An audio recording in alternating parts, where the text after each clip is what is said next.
in this COVID era, but it's going to be a lopsided duel, in my opinion. Well, you mentioned challenging year. This is the end of the season, the dual season for the Trojans. And here we go, 125 pounds for the Trojans.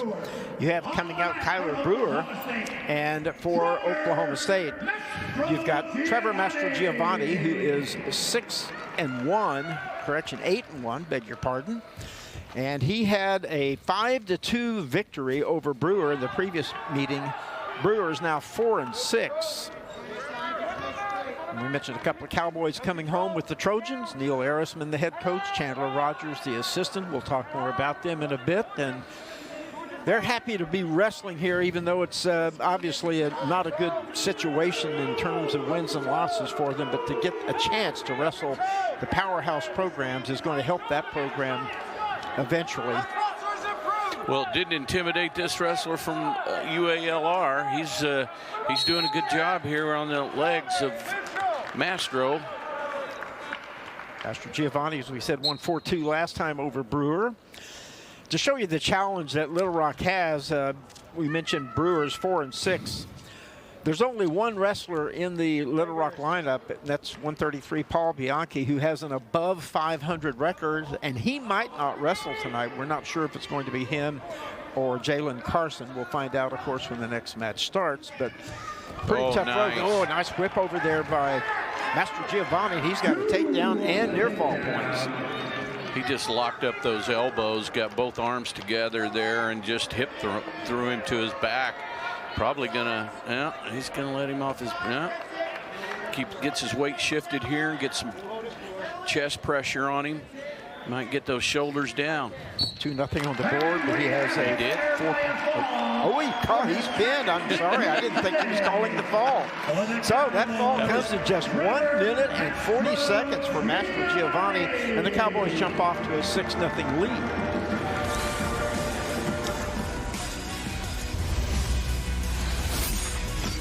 Here it is, Leroy's got him in all kinds of trouble. Yeah, he took it to the mat there, kept the pressure on. Well, we'll come back, 133 right after this. For you, life seemed to stand still this year, except for the pain in your knee. When you can't do what you love to do, it's time to take care of it.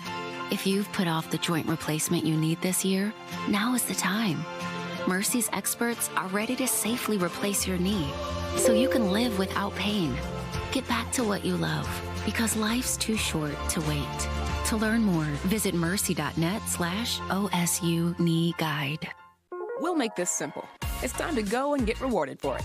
The My Phillips 66 app saves you up to 25 cents per gallon of gas. That's right, up to 25 cents per gallon of gas. That means for every fill-up, you're saving money for your next adventure. That's a reward that keeps on going. The app is safe and easy. Plus, mobile pay offers fewer touch points during payment, so you can focus on going and saving. Download the My Phillips 66 app today so you can save more to go more. Phillips 66. Live to the full. Over the past 25 years, we've crowned our share of champions, won the awards, and built the traditions. But instead of looking back, in the Big 12, we believe in moving forward, and that our best is just beginning.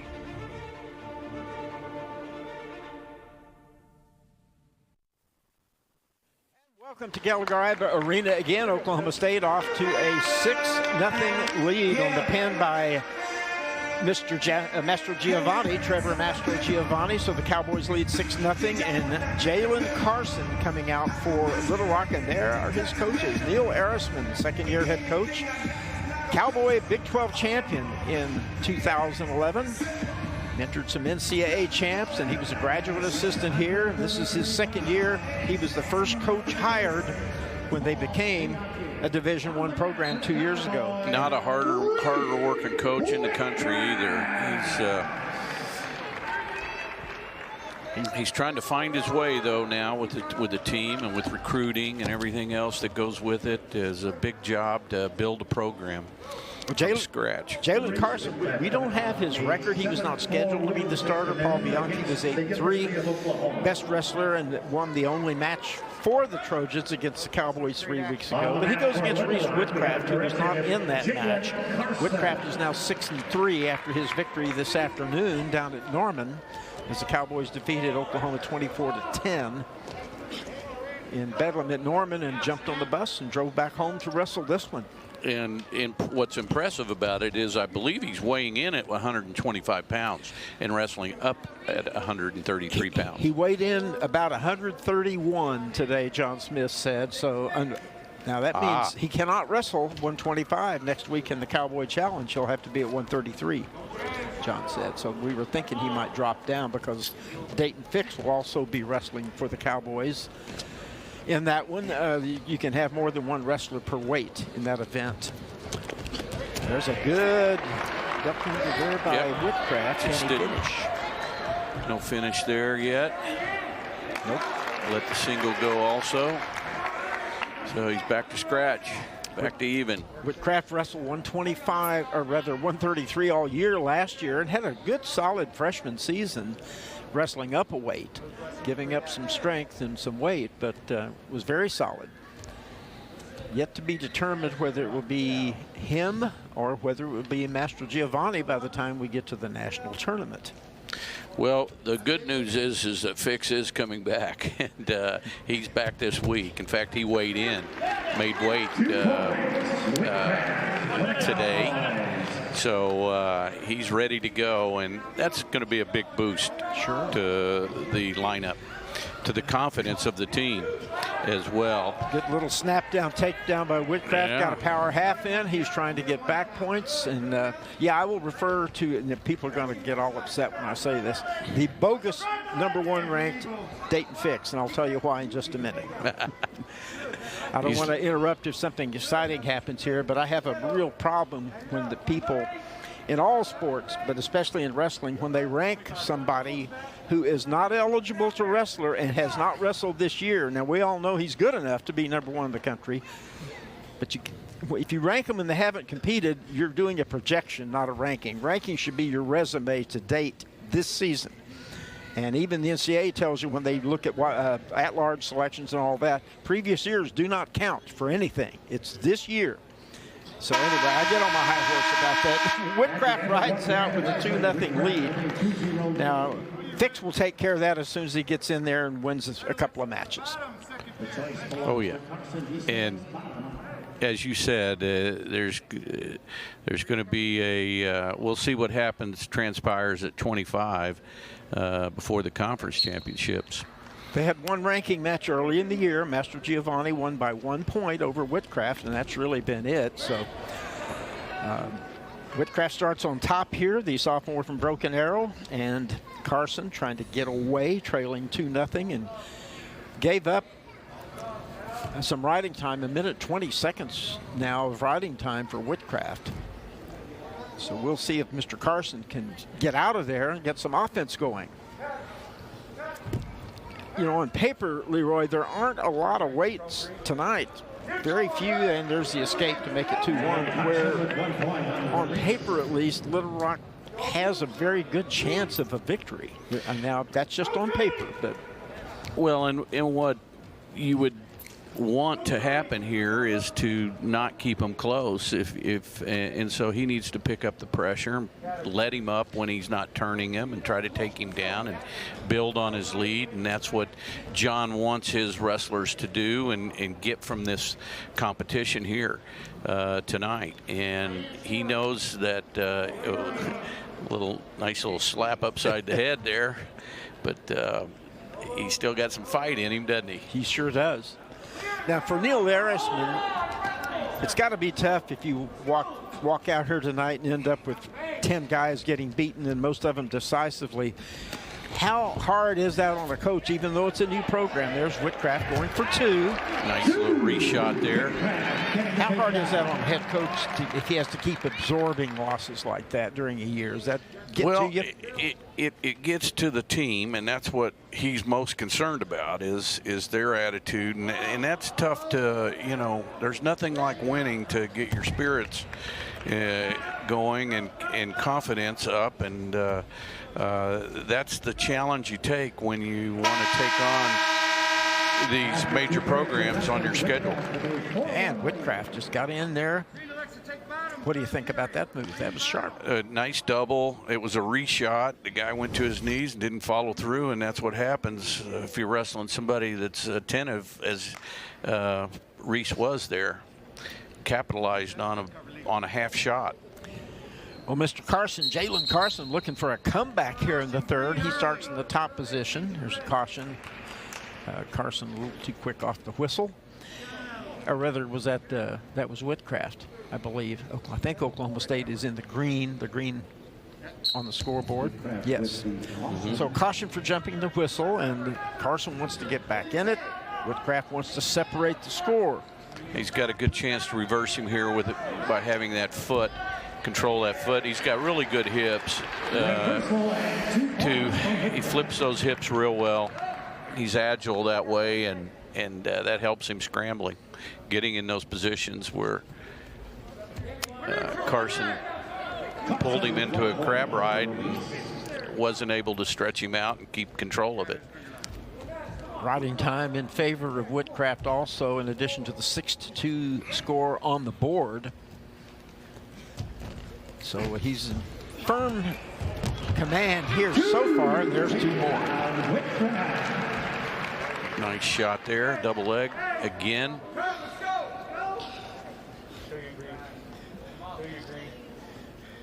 You're still in control, Green. Pull him out.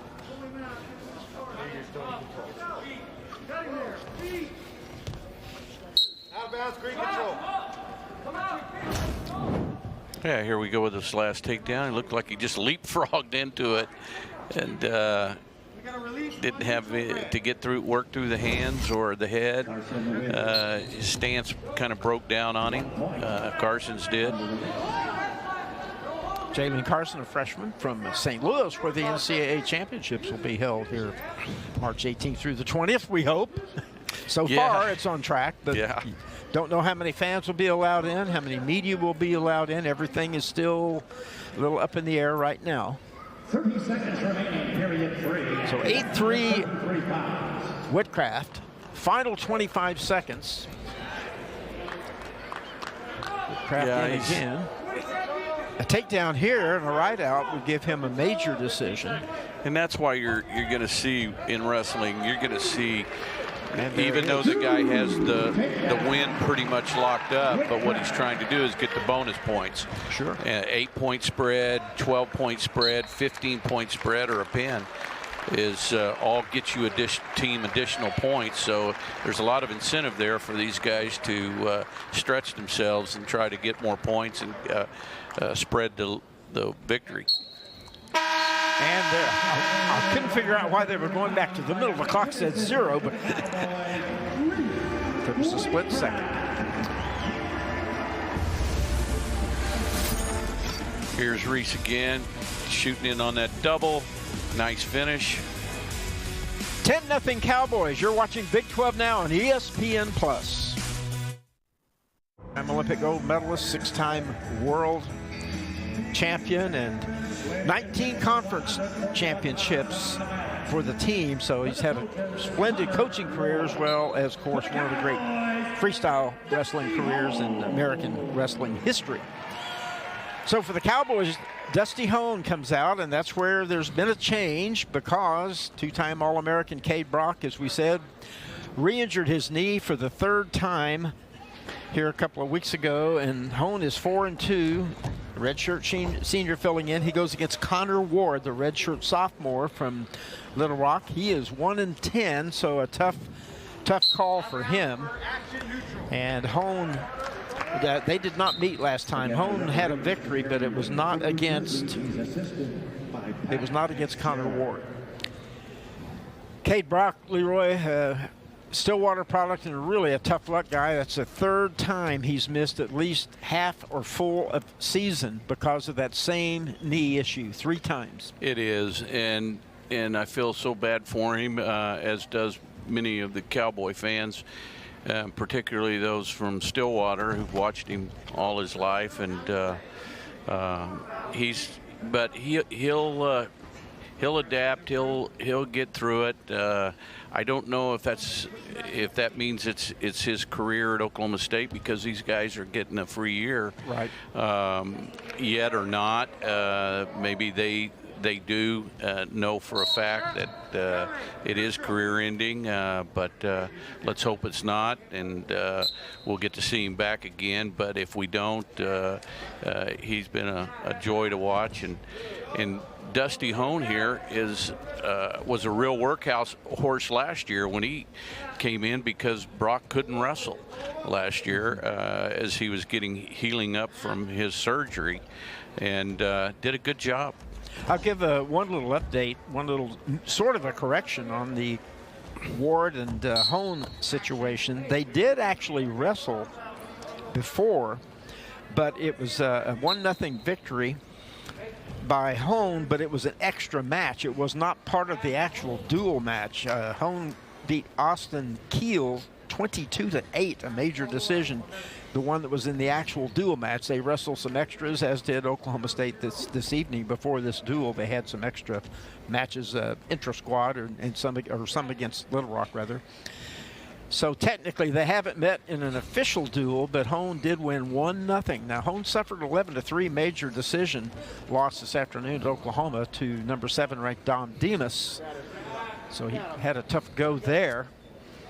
And these guys, obviously, in the match 3 weeks ago at Little Rock, did not have any offense going, just a 1-0. I don't know if it was riding time or an escape. Well, that was it.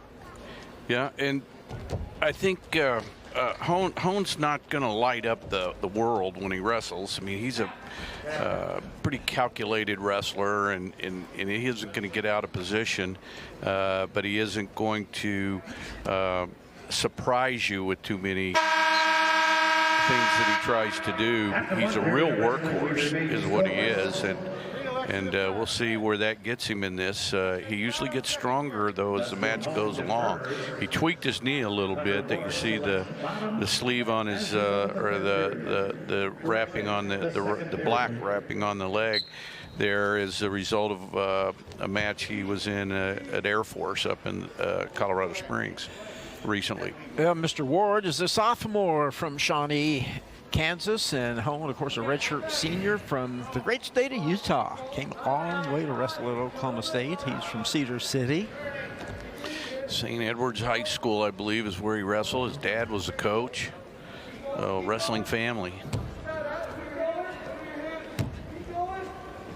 He had a good match today against Demas for a while there, until he let he got in a position where Demas could put him from his feet to his back, which he's so good at, and that you take that situation away, or Demas did what he had to do to get in use that position to get his 5-point move on Dusty, which really got the ball rolling for his victory today. And so, well, Ward chose down, and might not have been a wise choice because he's having no luck getting away after a minute 15 underneath.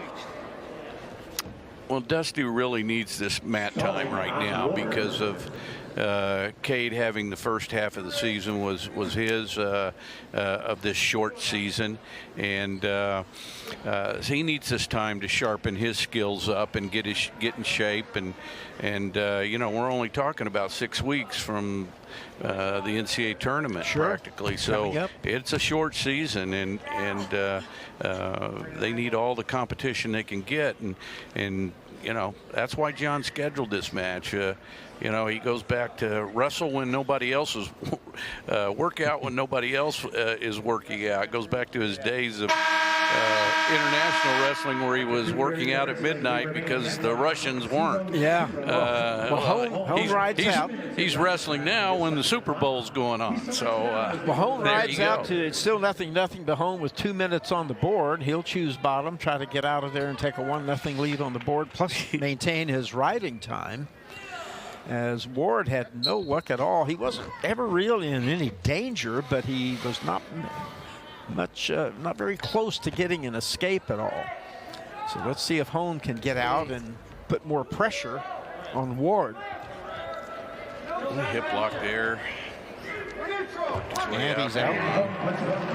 So 1-0 on the board, plus Hone still has 1:39 riding time. Or actually, I'm looking at I thought that was the riding time clock, and it is not. That's the match clock because it's running down. So he has riding time and a 1-0 lead on the board. So in effect, it's 2-0 right now. And unless Ward can get a takedown fairly soon, that riding time will end up being cinched. He's coming after Hone now, but Hone with a good sprawl there, not in any danger.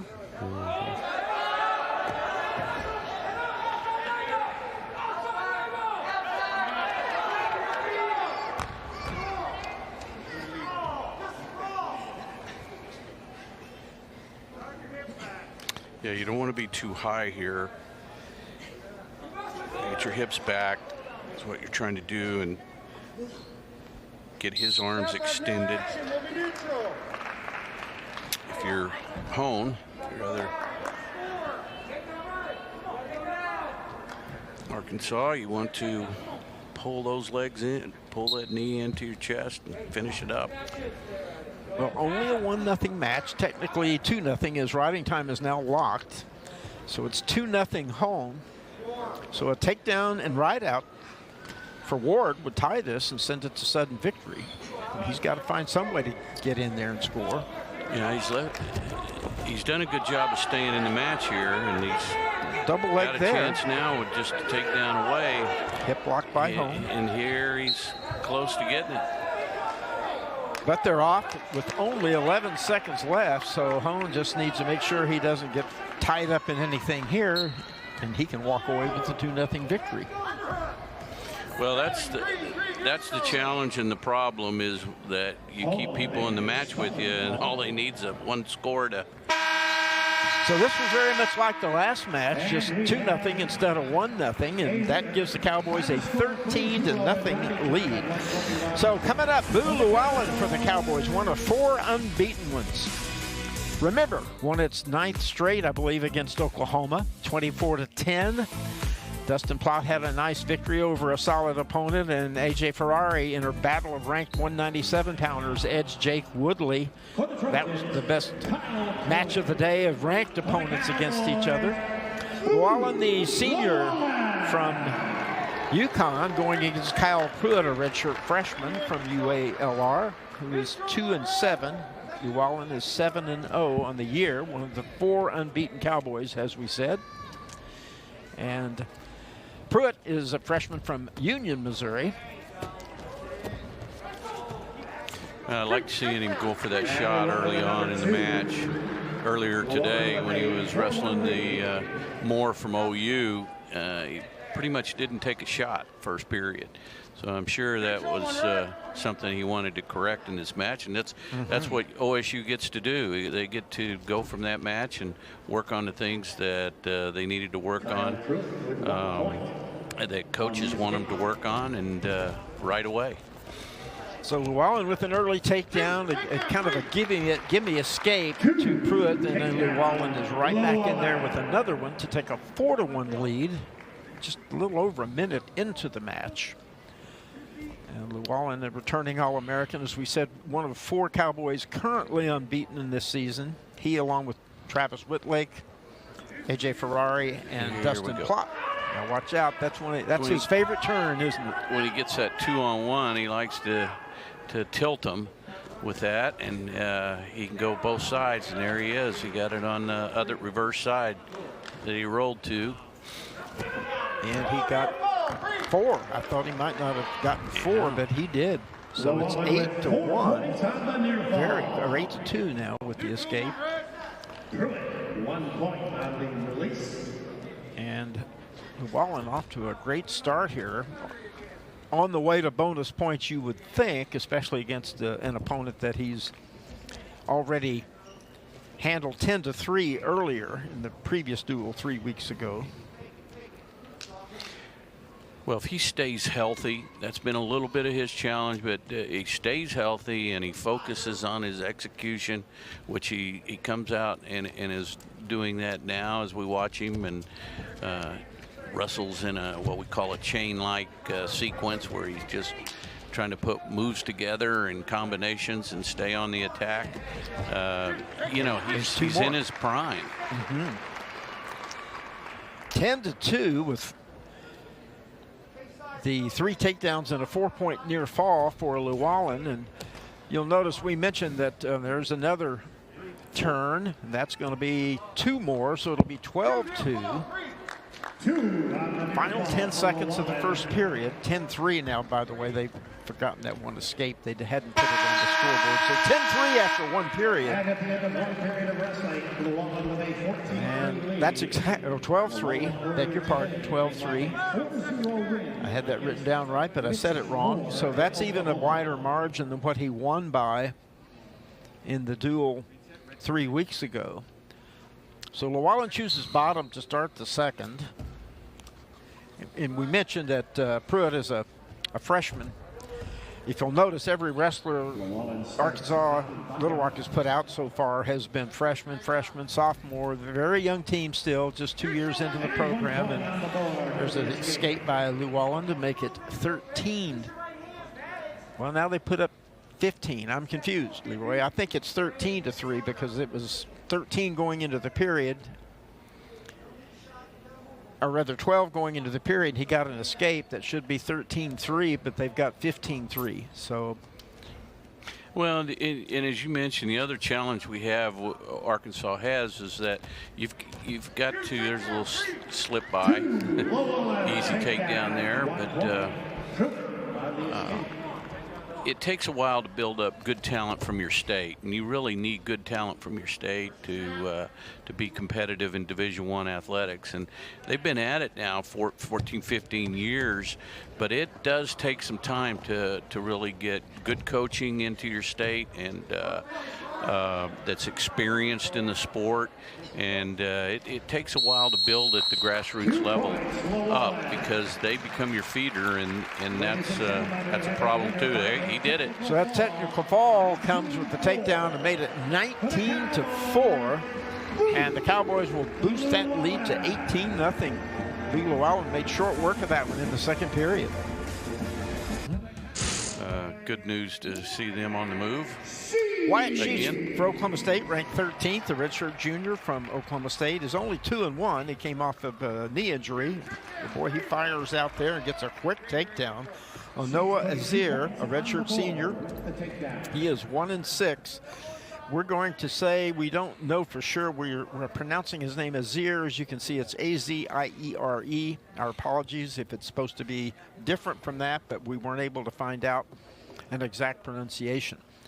So 2-0 Sheets so far, and in the duel 3 weeks ago, they did not meet. So because Jalen Harper wrestled for Oklahoma State at 157 in that one.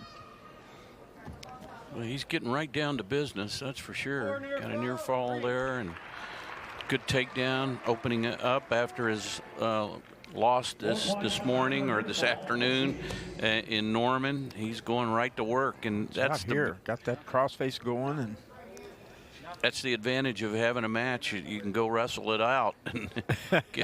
His loss was a result of just being on his knee at the very end. You know, there are a few seconds left, and 1 second left to take down against him. He 4-point near fall there. That's going to make it 10-0. Yeah, against Justin Thomas, they've had great battles when they've wrestled, and Thomas looked like he was going to lose in the bottom of the tiebreaker when Sheets reversed, but Thomas quickly escaped and then scored a takedown with 1 second left to win it by 1 point. heck of a match. Great match. Probably the best match of the day, at least toward the end. Well, and the Sooners come back here in 2 more weeks. They wrestle here at home with this short season. Sheets with another near fall and So that is 14-0. He could actually let him up and take him down and it would be over, or he can just turn him one more time and it will be over, and I think he's on the way to doing that, and there it is. If he doesn't pin him here, the match is going to end by tech fall. It's going to be 18-0, which ironically is what the team score is going into this match. That's 2 minutes and 12 seconds. So Cowboys now lead 18-2, and of course a pin by Mastro Giovanni. He'd already scored 8 or 10 points early, so a lot of match points being put up for Oklahoma State, and Little Rock trying to just find some kind of an answer, but boy, do they have a challenge now. Number 4, Travis Whitlake, the redshirt sophomore from Coos Bay, Oregon, unbeaten at 7-0 for the Cowboys.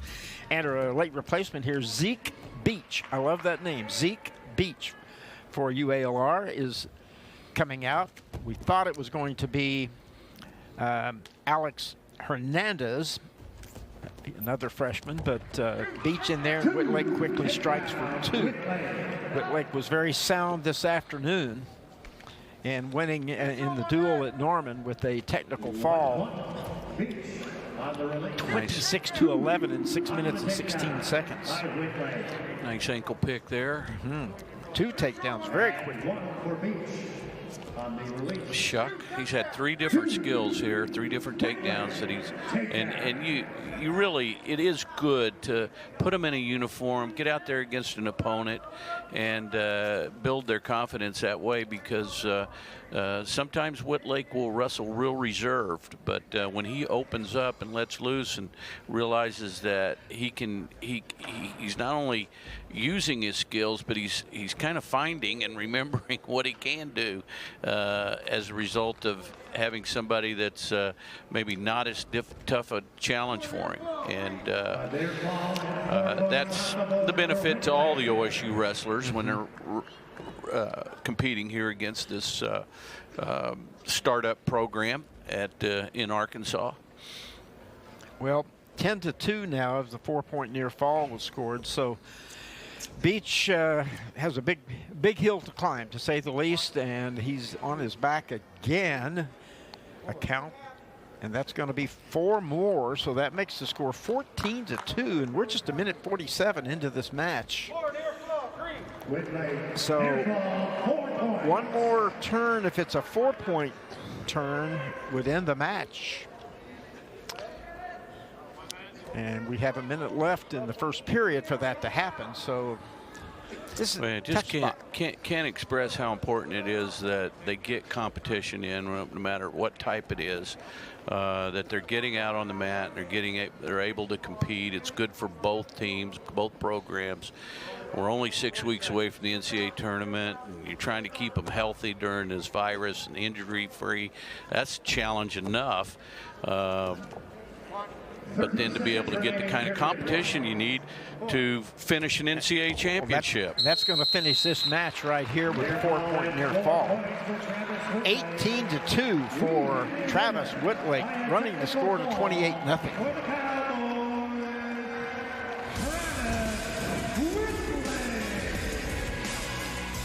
Here we go, hip tilt. So we go to 174. It is 28-0. Big 12 now on ESPN Plus. Being inducted into the Hall of Fame is an Order of Merit on the right side there with Pat Smith. He brought Pat to Arkansas, 4-time NCAA champion from Oklahoma State. John's on the beside Pat there, and what a wonderful job he's done for the sport of wrestling in that state, creating high school state championships, many programs now wrestling, and many colleges wrestling because of him. And he built the program, built the wrestling room at for UALR. Well, what a wonderful job he's done in I want to say basically creating the sport at the high school level and up in Arkansas, and just man, he's just done it all. Dustin Plott, another unbeaten Oklahoma State wrestler, 6-0 at 174, ranked 12th, coming out against Tristan Wills, another redshirt freshman from The Trojans 5-7. They met 3 weeks ago, and Mr. Plott pinned in 2:43 Tristan Wills. So let's see if Wills can get something going a little better this time. And, you know, we talked about how tough this is for Little Rock. Not only have they not come close to winning a match, except 141 was a close match, they do not have an offensive point yet in this duel, Leroy. No takedowns, no reverses, no near falls. They only have some escapes. So it's been a really tough go for the Trojans so far. Yeah, tough year, that's for sure. And it just takes time. It takes time to build winning programs and winning culture, and that's part of it. And part of it is how much of going against Oklahoma State, Arizona State, Stanford. I mean, they've wrestled some top-notch, top-tier Division I programs, and I think you've got to ease that schedule up a little bit to give them confidence. I know you want to face the best, but next year maybe they'll be able to wrestle more mid-level type teams that they can compete solidly with, and maybe throw 1 or 2 real big ones in there, but basically build a schedule where you can build some confidence in your team, putting some victories on the board. That's right. Speaking of victories, Oklahoma State's win over Oklahoma this afternoon was the Cowboys' 3rd straight win over a ranked opponent, because they beat number 13 Iowa State and number 16 Northern Iowa, their 2 previous duels. So it's good to win over ranked opponents. You know you're getting good competition. Well, and those are probably 3 of the best dual meet teams for sure in the conference. That we'll find out. Wyoming and West Virginia are coming to Stillwater here soon for the tournament. Here's the single. I was about to say, Plott kind of taking it easy and cruising, not doing a lot. Just as I was about to say it, he fires in for 2, the first points of this one in the final 10 seconds of the period. So that's going to be 2-0 in another 2 seconds into the first period. Plott with the late takedown. 12 seconds riding time.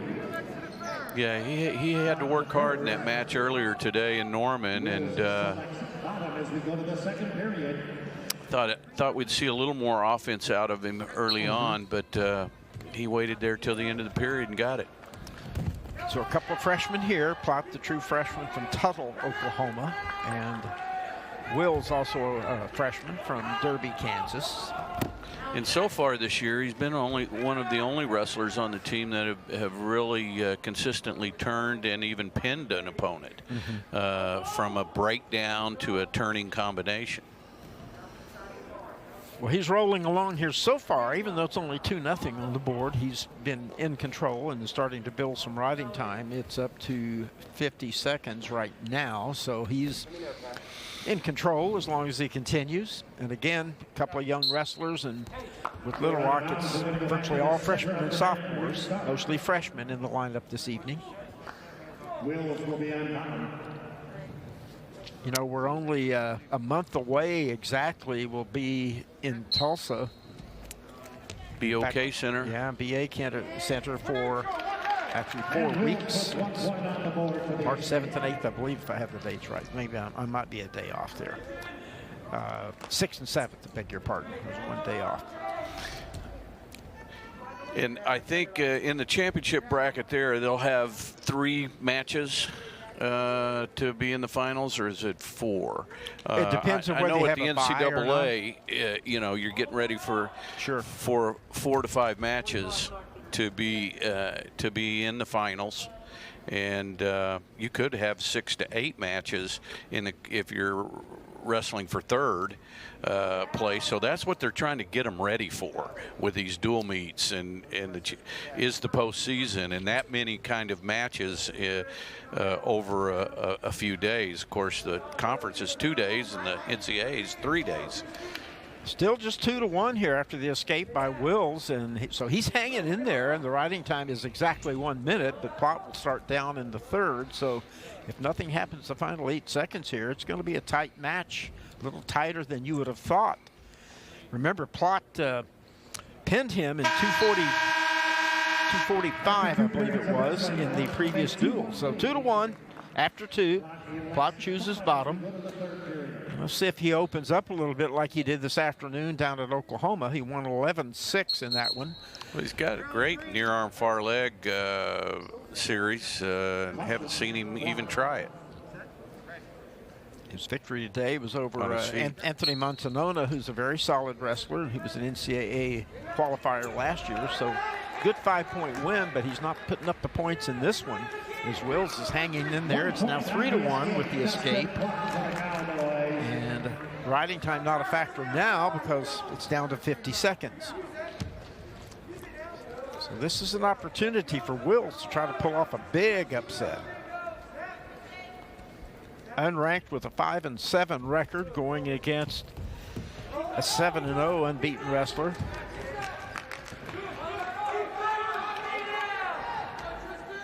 So let's see what happens the final minute 20.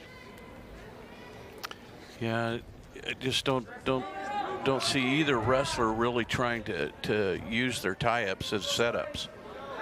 They're clinging on each other, or they're just pummeling, and they're not setting their feet and firing. Mostly just some pushing and some collar ties, and that's about it. Yep. So we'll see. Somebody better have a good shot, especially Wills, because he's in arrears by 2. He needs 2. And Plott, this will be I think, regardless of the outcome here, even if he wins, probably a somewhat disappointing showing for Dustin Plott. After that first takedown, he really hasn't done much. 27 seconds left.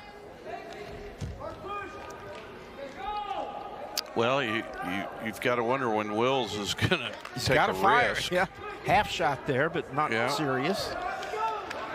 There's a little fake, but again, not a serious shot. 10 seconds to go. Stalling warning against Plott, but that'll be non-factor, and he wins it 3-1 on a very tight match. So the Cowboys lead the duel now 31-0. Arena against the Trojans of University of Arkansas Little Rock. There's a familiar face for the people here in Stillwater. Chandler Rogers, 2-time All-American at Oklahoma State, and was coached by Neil Arisman, and this is his first season as assistant to Neil Arisman over in Little Rock. So fans remember him, a great thrower. Boy, he could trip you, he could headlock you, whatever. Had his older brother that came here and wrestled first. He went to Stillwater High School, and family moved here. From family Washington. moved here from Washington, and good familiar name here to Stillwater folks. Well, Dakota Gear for Oklahoma State, the redshirt senior, is 6-1 and ranked 13th, and he's facing a man looking for his first win. Zane Davis, a freshman, 0-5 this year, and he's from Allen, Texas. A great program they have at Allen, the best in Texas.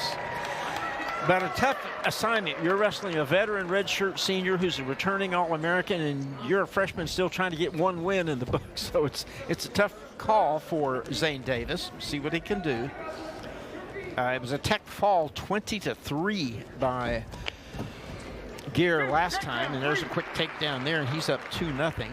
And Gear putting 2 points on the board. And Gear does a good job with his length and leverage when he's on top. And you'll see that here with his turning combinations, and as he's looking to hook something up here that he can get some tilt action with. So a 2-0 score early. He's got that tight waist under there, and looking for a turn is Dakota Gear in the white singlet. Oklahoma State has the Cowboy Challenge Tournament coming up next Sunday. We'll be with you on that one. Was to be a 5-team event, but Central Oklahoma was forced to drop out because of COVID issues. There's the turn. There's the count. And he's got 4 points coming. Just tight waist, lock that wrist, and roll him, huh? Yeah, you bet. I don't even know why. Okay, he's going to let him up, because I didn't know why he took the pressure off and didn't just go right to something else, turning combination. But I see he wanted to work on his feet a little bit more. And there's another quick 2 to make it 8-1. Lets him up, 8-2. Juan Davis on the escape. And Dakota Gear back on the attack. Mentioning there's another 2, so that's going to be 10-2. That event next week would be a bracketed, individual bracketed style, 4 teams now, including the Cowboys, of course, and then Wyoming, West Virginia, and Missouri. A good field. It is, and I think what was it? UCO had to pull out because of virus issues. Central Oklahoma, Division II, one of the top teams in Division II. COVID issues there. Just an avalanche of takedowns here. That's 14-5 already. And now 16. It's like he slipped and tripped and went to his hips and fell. 14-7, I should say. That was given the takedown to Gear, so used to it. So then he got 15 with an escape, and then 2 more to make it 17-7. And we're still in the first period as it finally ends. And Davis says, "Oh, that's only 1 period." I've had about all the fun I can have here, and we're not making fun of him. It's just a tough situation for him. A young freshman against a veteran 5th-year guy who's an All-American and tons of experience. And you're Pennsylvania high school. And, sure. Went to Edinburgh, transferred here from Edinburgh. And makes it 18-7 with the escape, does Gear. And he'll go right back on the attack. And there's not 2 yet. Doesn't have him to the mat yet. Now he does. So 20-7 with that takedown. So a turn would end it, or he'd need 2 takedowns. 2 more takedowns. Yeah. There's 1 escape to make it 20-8. Nice.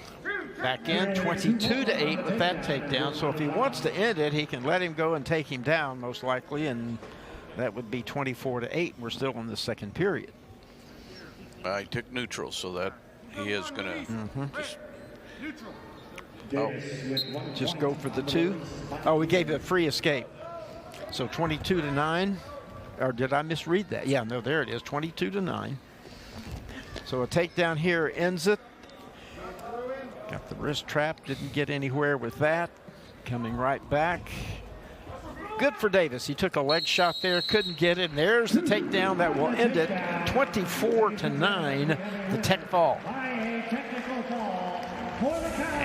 Well, Davis didn't back off. 36-0. We'll be back with the 97-pounders. You're watching Glendual here against Oklahoma. That's a 6 p.m. start. So it should be a great way to end up the regular dual season, if you will. And then, of course, a month from now, March 6th and 7th, Big 12 championships in Tulsa, Oklahoma. So the talented, unbeaten freshman for the Cowboys, 11th-ranked A.J. Ferrari, comes out against Mr. Johnson from UALR, and that is Dylan Johnson. He is 4-8 on the year. Ferrari is 8-0, and he won by tech fall in the duel 3 weeks ago. And Johnson, of course, is one of the rare non-young wrestlers on this team for Little Rock. He is a senior. His hometown's Pine Bluff, Arkansas. So at least he's been around a while in college wrestling. But Ferrari is a guy, one of the most highly recruited wrestlers in the nation last year. I think some considered him the #1 prospect regardless of weight, and he's done well so far. And, you know, he hasn't quite, he's still learning. These freshmen, they learn right up until till the championships. I mean, they are growing and learning the whole year. They're competing and figuring out what works, what doesn't at this level. And he's certainly has a great deal of potential and ability. And he's a hard worker, so there's a lot of good things working for him.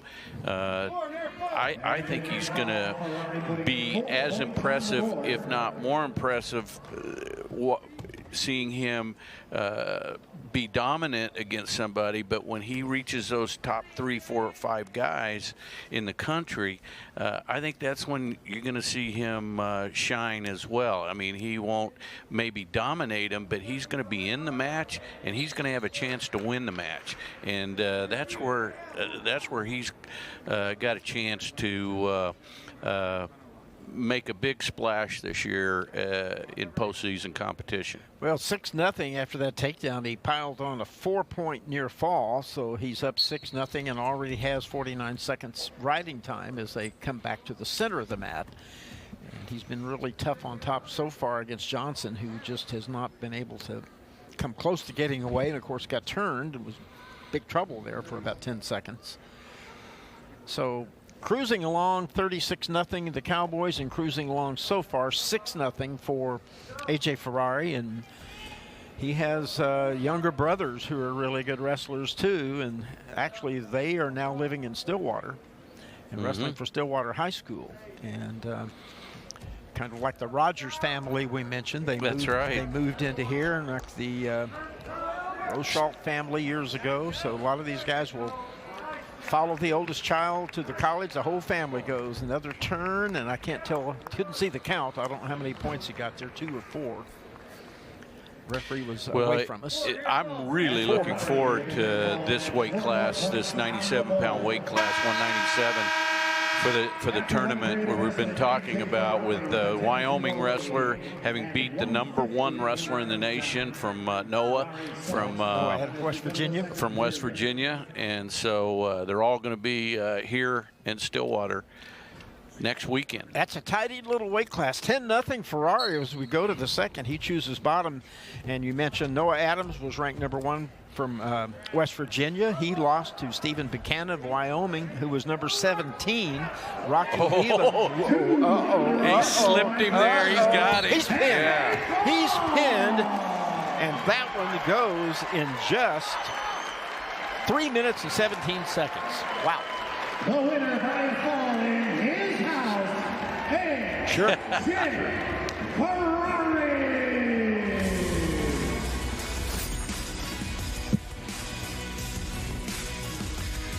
Slipped him off, and then whoa, hip falls, you name it. Going to the last match of the day, Austin Harris, the redshirt junior for Oklahoma State, is now 5-3, and he goes against Gabe Beyer of UALR, redshirt freshman, who is 6-6. He does have a 500 record. One of his losses was a 6-5 defeat to Harris 3 weeks ago in the match in Little Rock. So here's a pretty decent chance for Little Rock to get on the board, because they had a very tight match last time. Yeah, Byers is strong. He is physical, and he stays right in your face. Where Harris is, Harris has to bring his best game almost to every match. He's not the most athletic. He's not powerful, strength-wise necessarily, or so he gives away sometimes some athleticism and size, of course. Lots of size. Lots of size, and as a result, he's got to bring his A game every time, and he's got a great attitude, and we saw it last year at the Big 12 championships, and he's developed. Well, he's done a nice job filling in and had to build himself up by necessity because the spots opened up at heavyweight, and he came here as a 184-pounder. He weighs about 230 now, but the last 4 matches that we've seen him in, his opponents have outweighed him anywhere from 15 to 45 pounds. So he's given up a lot of size and strength, and he does have height, he does have leverage, and that's good, but it's an uphill battle for him. Now, Mr. Bayer, I'm going to say Bayer. It could be Beyer. It's B-E-Y-E-R, and we don't know. Right. We apologize. We've not been able to find out the exact pronunciation. He's just a freshman. Big, well put together guy. I would think he's 260 or more if I were guessing. I don't know. Very solid. And as we said, he's 6-6. That he had that 6-5 loss to Harris, so he's got a chance to get UALR on the board before they leave town tonight. Right. Go home on a positive note. Yes, get something out of it. And, of course, even if he doesn't, still, he just wants to win a match for himself, too, to get his record up.